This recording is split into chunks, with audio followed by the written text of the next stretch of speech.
Joshua chapter 24. Then Joshua assembled all the tribes of Israel at Shechem.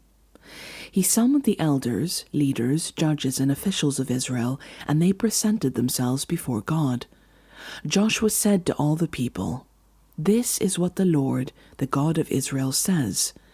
Long ago, your ancestors, including Terah, the father of Abraham and Nahor, lived beyond the Euphrates River and worshipped other gods. But I took your father Abraham from the land beyond the Euphrates and led him throughout Canaan and gave him many descendants.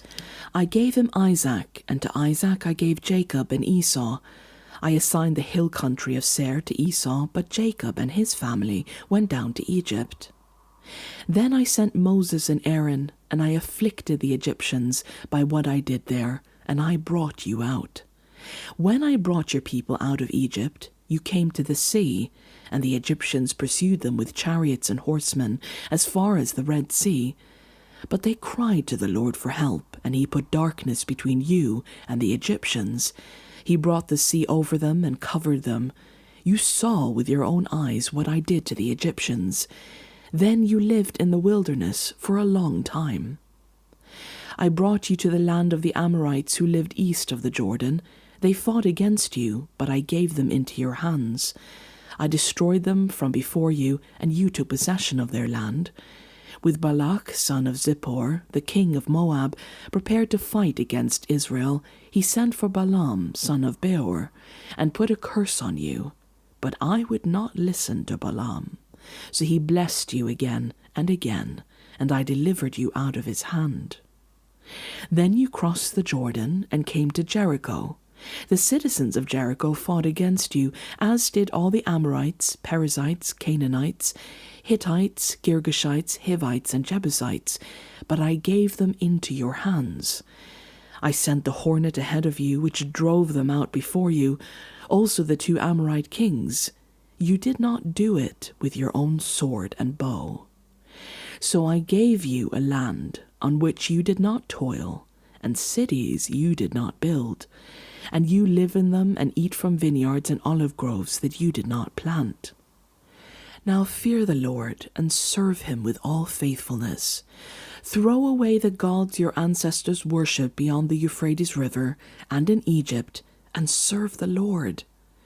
But if serving the Lord seems undesirable to you, then choose for yourselves this day whom you will serve, whether the gods your ancestors served beyond the Euphrates, or the gods of the Amorites in whose land you are living.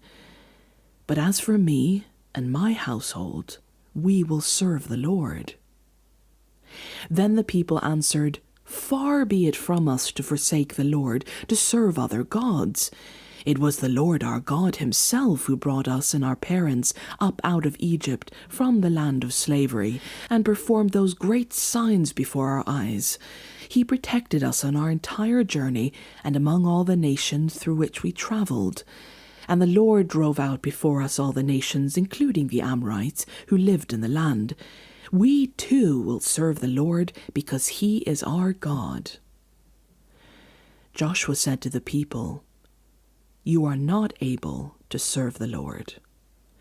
He is a holy God. He is a jealous God.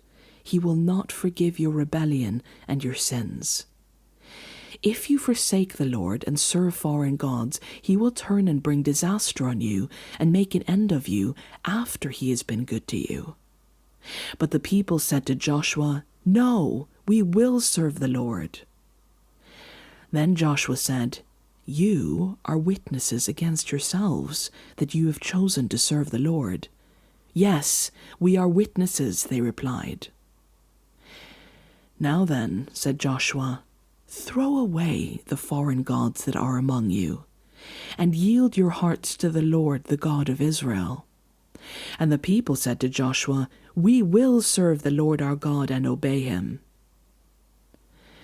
On that day Joshua made a covenant for the people, and there at Shechem he reaffirmed for them decrees and laws.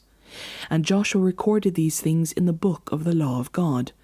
Then he took a large stone and set it up there under the oak near the holy place of the Lord. "See," he said to all the people, "this stone will be a witness against you. It has heard all the words the Lord has said to us. It will be a witness against you if you are untrue to your God."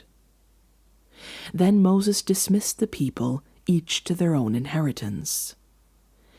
After these things, Joshua, son of Nun, the servant of the Lord, died at the age of 110.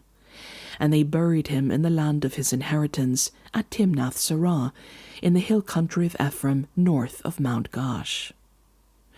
Israel served the Lord throughout the lifetime of Joshua and of the elders who outlived him and who had experienced everything the Lord had done for Israel.